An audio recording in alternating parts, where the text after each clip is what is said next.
சில அமைச்சர்கள் குறுக்கிட்டு பேசினாங்க, அதற்கு நீங்க அனுமதி கொடுத்தீங்க. அதே மாதிரி இன்னைக்கு முதலமைச்சர் பேசும்பொழுது சில வார்த்தைகள், தவறான வார்த்தைகள் பேசுறாரு. அவர் பார்ட்டி ஃபண்ட் அப்படின்னு சொல்லியிருக்கிறாரு. அவர் அமைச்சர் அந்த பார்ட்டி ஃபண்ட் எந்த பார்ட்டின்னு கூட சொல்ல தைரியம் இருந்தா சொல்லுங்க, நாங்க அதெல்லாம் ஃபேஸ் பண்ண தயாரா இருக்கோம். எதையும் ஆதாரத்தோடு எதையும் பேசுங்க. நீங்க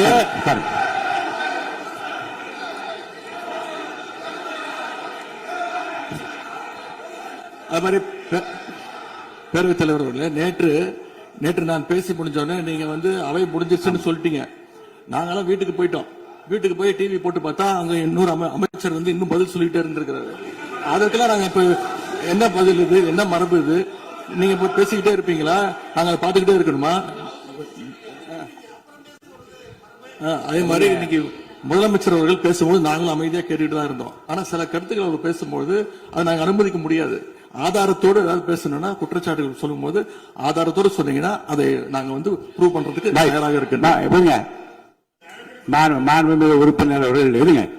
நேற்று மாண்புமிகு எதிர்க்கட்சி தலைவர்கள் பேசியதும் மாண்புமிகு பொதுப்பணித்தலைவர்கள் பேசியதும் ஆதாரம் இல்லாமல் பேசக்கூடாது என்று நான் சொன்னேன். ஆய்வு செய்து நீக்கப்பட வேண்டியது நீக்கும் என்று சொன்னேன். இப்போது மாண்புமிகு முதல்வர் அவர்கள் பேசி முடிக்கட்டும்.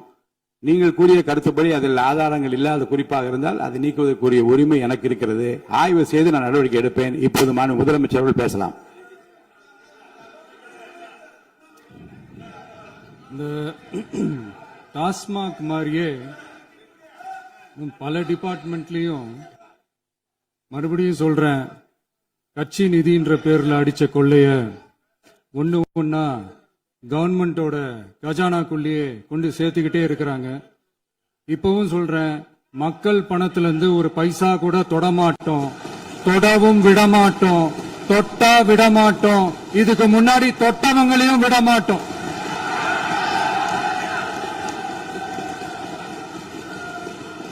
ஒவ்வொரு ஊழலா வெளியில வரும் போலயே ஒவ்வொரு வேஷமா கலைஞ்சிரும் போலயே இங்க இருக்கிற நிறைய பேரு நடுங்கி போய் இதுல நம்ம மேல அவதூறு வேற. இப்ப புதுசா ஒரு வெப்பன் ஒண்ணு கொண்டு வந்திருக்காங்க. அது என்ன தெரியுமா?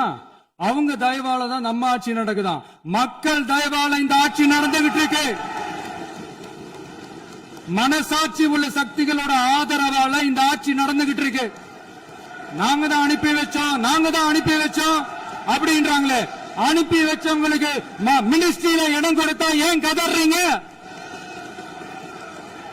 ஏன் இவ்வளவு கோவம்? ஏன் இவ்வளவு கதறல்?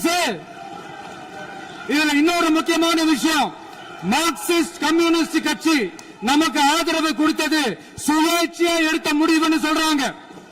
அதே மாதிரி இந்திய கம்யூனிஸ்ட் கட்சி நமக்கு ஆதரவு கொடுத்தது சுயேட்சையா எடுத்த முடிவுன்னு சொல்றாங்க. இதுல எங்க இருந்து நாங்க தான் அனுப்பி வச்சோம்னா புரியல.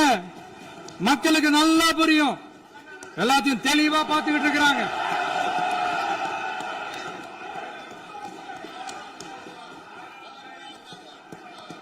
முதலமைச்சர் கண்டினியூ பண்ணலாம். மாண்பு முதலமைச்சர்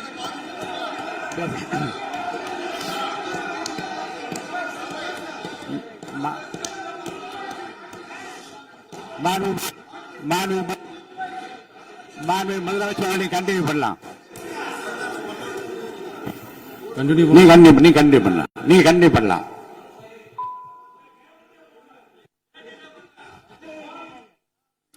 இந்த சமூக நீதி அரசுன்னு சொல்றவங்களை பார்த்து கேட்கிறேன், நம்ம பட்டியலின சகோதரர்களுக்கு எத்தனை அமைச்சர் பதவி கொடுத்தீங்கன்னு கொஞ்சம் சொல்ல முடியுமா?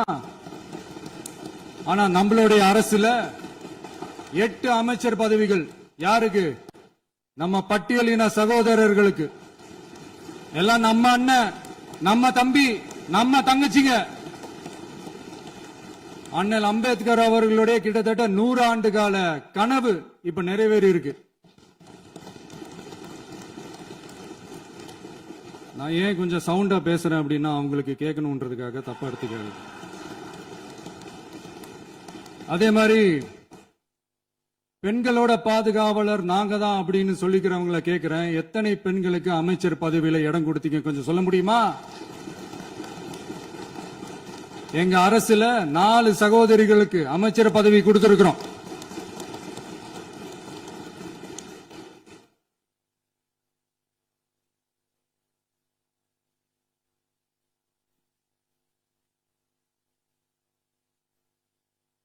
அதனால மக்களால் நிராகரிக்கப்பட்டு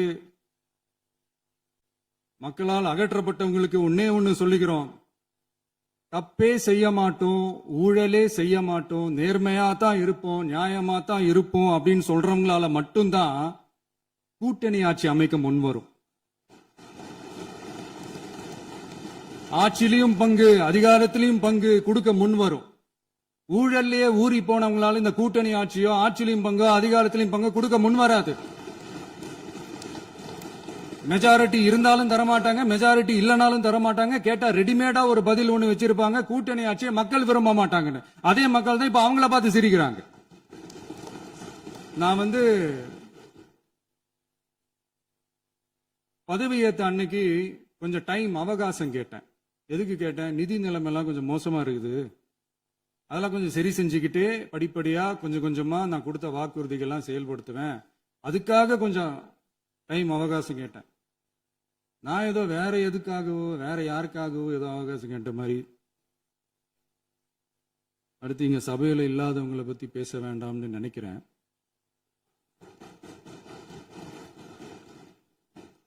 இங்க நம்மளை பத்தி அவதூறு பரப்புறதோட மட்டும் இல்லாம இப்ப நம்ம மக்கள் மேலேயும் அவதூறு பரப்ப ஆரம்பிச்சிட்டாங்க. மக்கள் நமக்கு ஓட்டு போட்டது தப்பான், குடும்பம் குடும்பமா நமக்கு ஆதரிச்சது தப்பான். இது இப்ப இல்ல, நான் சொல்றது எம்ஜிஆர் அவர்கள் காலத்திலிருந்தே. அப்பவே அவர் ஜெயிச்சப்போ அதே மக்களை தப்பு தப்பா பேசுறது. மக்கள் என்ன பண்ணிட்டாங்க, எம்ஜிஆர் என்ன பண்ணிட்டாரு, எம்ஜிஆர் என்ன இது பண்ணிட்டாரு. 50 வருஷமா ஒரே டெக்னிக்கா.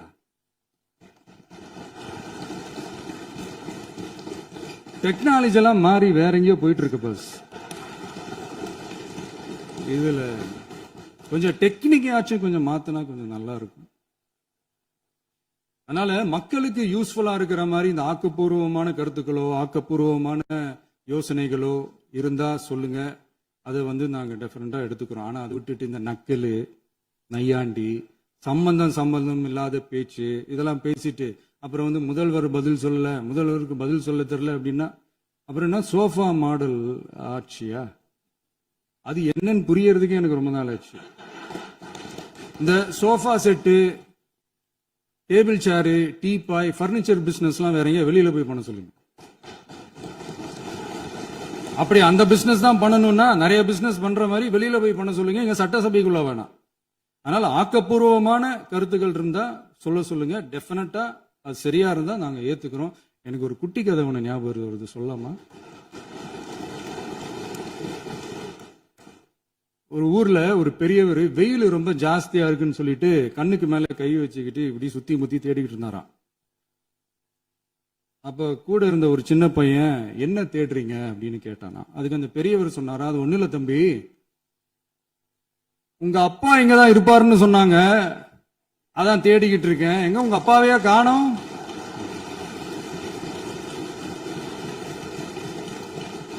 இல்ல, எங்களுக்கும் நக்கலா நையாண்டியா சம்பந்தம் இல்லாத குட்டி கதை இதெல்லாம் எங்களுக்கும் பேச தெரியும். அந்த கதையில பெரியவர் அப்படி சொன்னாராம், தப்பா எடுத்துக்காதீங்க. அந்த கதையில பெரியவர் அப்படி கேட்டாராம். அதனால யாரும் இங்க டென்ஷன் ஆக வேணாம். அதனால இன்னொரு இந்த என்னுடைய உரையை முடிக்கிறதுக்கு முன்னாடி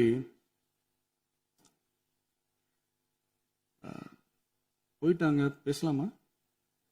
நிறைய உங்க கருத்துக்களை நீங்க முழுமையாக மன நிறைவோடு பேசலாம். டிவியில பார்க்கலாம். சரி, அதான் 5 நிமிஷம் பேசுனதுக்கே கொளத்தூரி இந்த ஆட்டம் ஆயிடுச்சு. பேசுனா அப்புறம் என்ன பண்றது? கடைசியா நான் இந்த உரையை முடிக்கிறதுக்கு முன்னாடி ஒரு முக்கியமான ஒரு விஷயம் பத்தி சொல்லணும். ஆளுநர் உரை அன்னைக்கு இந்த தமிழ் தாய் வாழ்த்துக்கு அப்புறம் தேசிய கீதம் பாடினது தப்பு, தேசிய கீதம் 2 முறை பாடினது தப்பு, அப்படி ஒரு நிகழ்வு இதுக்கு முன்னாடி இந்த சட்டசபையில நடந்ததே கிடையாது, அந்த மரபே மாத்திட்டீங்க, இப்படி ஒரு ஒரு பெரிய ஒரு போர் மாதிரி எதிர்க்கட்சியை சார்ந்தவங்க எல்லாம் சொன்னாங்க இல்லையா, அந்த மாநில உரிமை போராளிகளை, அந்த மரபு காக்கிற உரிமை போராளிகளை ஒரே ஒரு கேள்விதான் கேட்கணும். 2021 ஆகஸ்ட் 2 ஞாபகம் இருக்கா? Centenary celebration of Tamil Nadu legislature. அந்த ஃபங்க்ஷன்ல நம்ம முன்னாள் முதலமைச்சர் கருணாநிதி அவர்களோட கலைஞர் அவர்களுடைய கலைஞர் அவர்களுடைய புகைப்படத்தை மாண்புமிகு குடியரசுத் தலைவர் திறந்து வைக்கிற ஒரு ஃபங்க்ஷன். அந்த ஃபங்க்ஷன்ல national anthem followed by Tamil Thai Vazhthu அப்படின்னு அறிவிச்சது ஞாபகம் இருக்கா? அதாவது தேசிய கீதத்துக்கு அப்புறமா இரண்டாவது முறையா, நோட் திஸ் பாயிண்ட் மாண்புமிகு பேரவைத் தலைவர் அவர்களே, பிளீஸ் நோட் திஸ் பாயிண்ட். தேசிய கீதத்துக்கு அப்புறம் இரண்டாவது முறையாக தமிழ் தாய் வாழ்த்து பாடப்படும் அப்படின்னு சொன்னது ஞாபகம் இருக்கா? அதுவும் முத்தமிழ் அறிஞர் அப்படின்னு சொல்ற நம்ம கலைஞர் அவர்களுடைய அந்த புகைப்படம் வெளியிட்டு விழாவில் அவர் இருந்த இதே சபையில தமிழ இரண்டாவது இடத்துக்கு தள்ளினது யாருன்னு ஞாபகம் இருக்கா?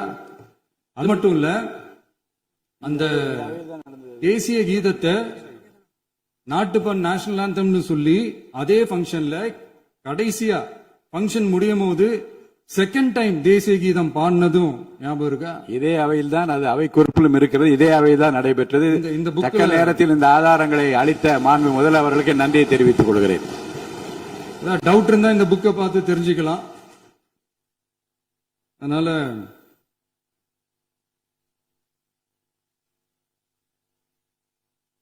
இதெல்லாம் கேட்டா என்ன சொல்லுவாங்கன்னா, அது ஜனாதிபதி கலந்துகிட்ட ஃபங்க்ஷன், அதெல்லாம் அப்படிதான், அதெல்லாம் கண்டுக்க கூடாது அப்படின்னு சொல்லுவாங்க.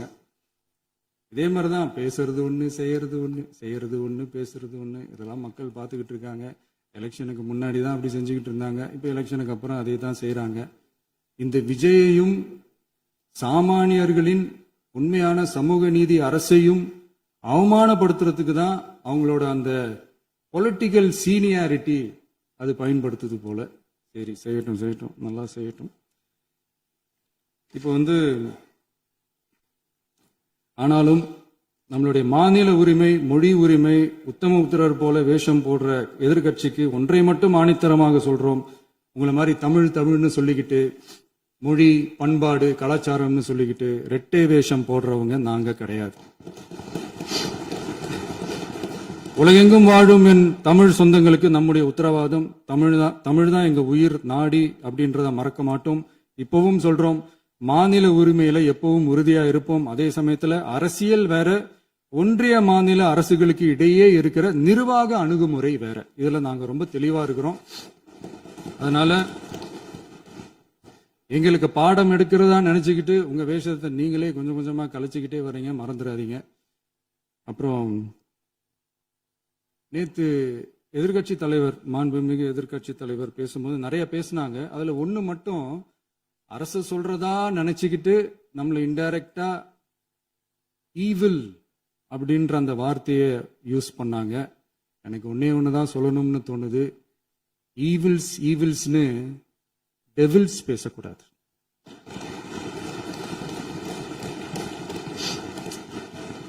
அவங்க இருந்திருந்தா ஒரு ஆக்ஷன் பண்ணணும்னு எனக்கு தோணுச்சு. எல்லாரும் போயிட்டாங்க.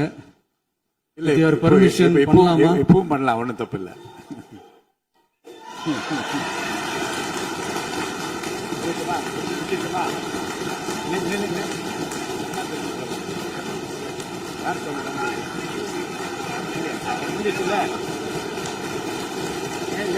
உட்காந்து